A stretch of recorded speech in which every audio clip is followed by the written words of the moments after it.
So hello, Myrmonnden here, welcome to my review of Inuyashiki episode 9. For me, yet another 10 out of the episode. I think it was an amazing episode.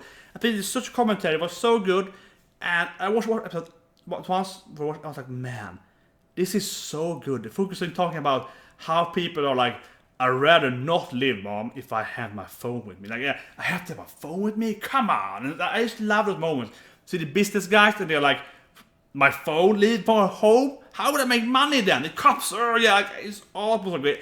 I love the fangirl. See the fangirl, right? She's like, my hero's calling me, he is my hero. And it's like, and, you know, she gets whacked. And interesting because, like, she sees people around her getting the judgment. Is she wanting to be judged by him, so to speak? Or is she happy to talk to him for a brief moment or so on, right? Some kind of weird love thing. It's very interesting. I like that it's a bigger. I like that we don't know if it's so on. It's a great episode. I'll talk about the episode in details, I hope. And then later on, I'll also do some another stuff because I work with interaction design, right? I'm primarily a game designer, but I studied a lot of children. So I usually study a lot of people a couple of years back for like social media, also how it makes people in the mind work and so on, how it affects people. So I'm going to talk about that a little later if you're interested, just my brief take on it. Because definitely remind me of all my research work. So I did like 7 or 6 years ago. So anyway, talk about the episode first then. I think all albums are really good. I like that he kind of identifies that Ando is his enemy. It's like, Ando is my only enemy, am I right? That's easy. I love that. One thing though, the only thing I didn't like is that I don't care about Ando being that much. That makes sense that Ando would go there to Shinyaku, their surrounding area where he is. But it definitely feels the force though, also Mary, the daughter of Inuyashiki, is also going there. So I think it's very, very much predicted here in the episode. I think it's very much obvious that she's gonna go there, right? And she's probably in the same building now as Hero, like in the floor under him. He's in the roof, but she's probably in the highest, floor over that, or something similar to that. And they probably will meet, right? She's been in the same class with him, so you know how she looks, and yada yada. And she probably will call for her dad, and she knows her dad is, of course, the hero. And he will arrive, which I think that's very, very. I think it's very foreshadow, quite predictable. Probably it's probably happening that, and Ando is probably just around the corner, very close to that building. But that makes sense. Ando is going there to try to find him, so that makes sense, right? But she's there. I feel it's kind of forced. That is my only comment episode. I would say though, but I just want to point it out because I think it's. In one way it's good, but it's very, very classic storytelling, right? Like the daughter of the hero gets there, she knows her father has the powers, hasn't told him yet, which I kind of surprised about, but she hasn't told him yet, but she knows, so she screams for her dad, she knows that she can trust him to come and save her, so I think that's kind of how it will play out, right? So yeah, but otherwise, as with last week, Inuyashiki is afraid of Hero in a way, right? I liked a lot, making him a very good, pragmatic hero. It's like, I can't beat him, so I have to wait. And then we see this thing here to go crazy. So it's like, okay, I have to find him. I have to take a chance. And we know that both him and Hero are stronger when they are, knocked out, right? But he can't control the boss anymore. They have to get this more power mode. So he has a good chance to go in there anyway. So I think that's great that he keeps doing that. He can keep hiding away. I think it's a great hero, yeah. Great writing. And it's that Ando is kind of like trying to spy around and so on, trying to scout for him. I think the overall thing works very fine for me at least. So that thing is great. As I mentioned, the host meeting, I love that. People haven't learned. One thing though, which I will say, that I think is a little irritating. I like it a lot. I mean, it's very, very in a fine line there because it's a little irritating. No one seems to realize that the smartphones and so on are dangerous until Ando calls them. Because people are standing around them and like, yeah, the phone in your hand. I mean, I would kind of, you see that, okay, 10 people close to me got hit because they had a phone in their hands. And he called them. I'd be like, my phone is not being in my hand. But yeah, I think that some people should kind of react to that. I think that for me, I would say I'm very nitpicking now, but I feel that I would really love if someone would just throw their phone away as a reaction. Not like everyone get your phone, but it's almost like my phone. Yeah, everyone, like someone would try that. I think someone should try that, or at least remove their own phone, like a reflex or something. When it's the next phone, yeah, like that.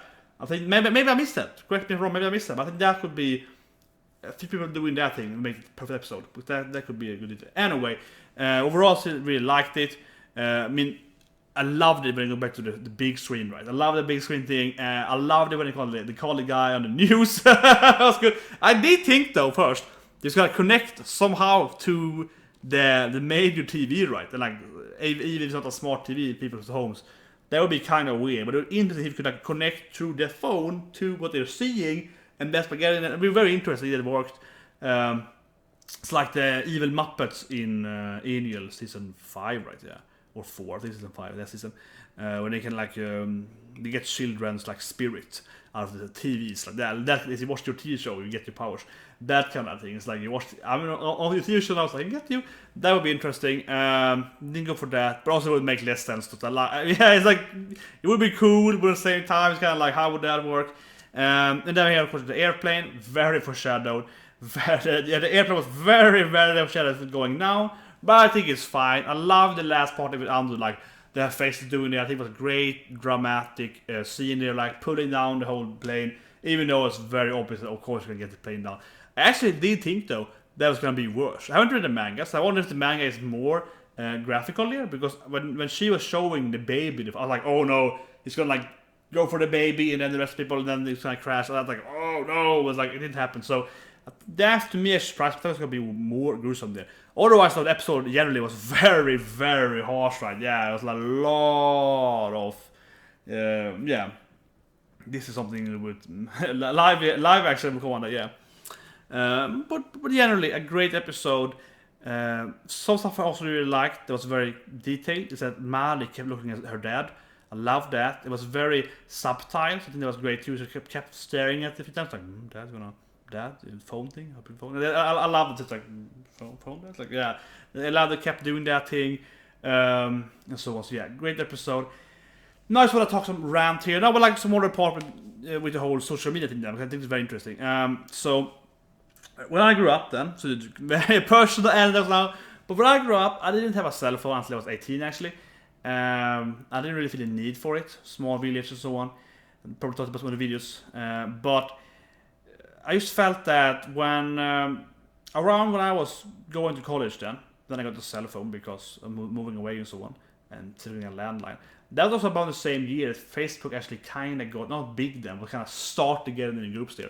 So after that, people started being Facebook and so on. I started that a lot, not Facebook particularly, but everything, Facebook and other similar features and so on, for children and stuff like that. And it's very interesting because. The thing is that mainly is how powerful isn't the phone right in your hand currently? How powerful isn't that phone that you now have access to? Because I was like 8, right? You had like Super Nintendo and Sega Genesis, and we played like these, amazing games, still amazing games, but they were technically extremely weak compared to today's games you have on your phone. Today we have a game on your phone that's like a million times stronger. It's the whole Moore's law, and it's like a million times stronger than what I used to have, and just for that alone is insanely powerful. You're carrying around what I couldn't even dream of when I was 8. And you have social media like Facebook, you have Twitter, you have YouTube, you have Vimeo there, right? You have all this stuff.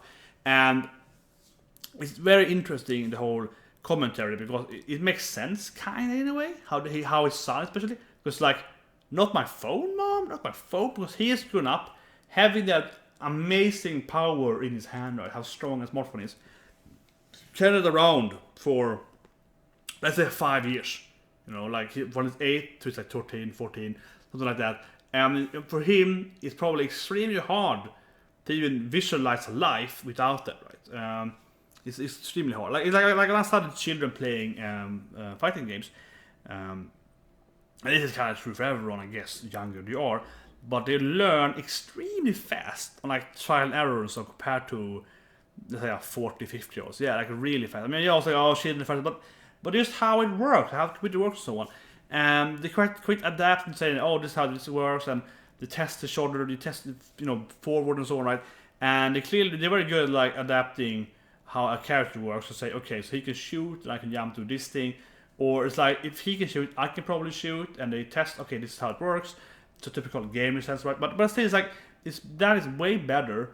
Even taking like an older person that plays games, they kind of like not really get the new stuff and so on. Right? Yeah, and it really shows how ingrained it is in society today with technology. Also kind of interesting as well then, which I think this episode's great, because his powers would be way weaker, right, if he wasn't in modern days. If he was like in a medieval time, he would be some kind of powerful android, but he wouldn't have the power to like get people with the cell phone and so on. So it's very interesting, that whole thing as well, I think, how it works. So for me, it is personally, I was like, yeah, this is a good episode. I think I'm biased, so yeah, but it's like very interesting, very interesting. I love, as I mentioned in the beginning, all those moments, like, and it's just a great thing how it really is, right? We see the businessman, they are like, we can't work with a cell phone.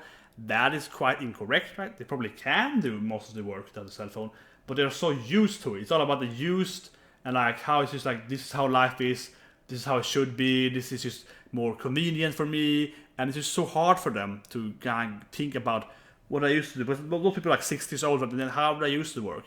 I find it very interesting. Like, personally, I usually leave my phone at home if I go out, like, for example. So if I go to work, then I have my phone with me and go back, right? But if I go out, like if I say I go out now and exercise, which I usually do in the evenings after I do this episode, then I leave my phone at home. I never let people call me when I go out. I want to be at peace. I want to have my mind thinking about anime, games. No, but I want to go out and be like, I'm an exercise now. Don't interfere with me. But there's still a lot of people, like the business guys, they're just used to it, be able to instantly call people, right? Because they probably could do most of the work, and then they will use a landline and call someone, right, in whatever other country, say, I've done this stuff now and so on. But they're so used to having that convenience, like, phone, yeah, call right away, yeah. So it's just, it almost kind of impaired them to do stuff. I think that the episode was really good in that sense, because the commentary on that, the people are kind of not lazy, but they're so used to that extreme convenience of smartphones. And so this guy's trying to use smartphones. They're like, I guess I could stop using them, but how high says it gets for me? I mean, it's someone else's issue, it's cops' issue. Yeah, so I found it a really good episode. Right on from this. Very good episode. So I hope you like this review, so subscribe and like and so on. And, you know, if one of more videos about me is like game developer or whatever, design developer. I used to do a lot of those stuff earlier, last season, when I watched a new game. I used to rant like half an hour. But like most of my new game reviews are like, yeah, similar to me 3 years ago. I've heard all those anecdotal, like, yeah, I've been there. Yeah, I mean, I've been there. Yeah, that's kind of how most of those are. Anyways, I hope that's the review. See you guys this week and have a great day.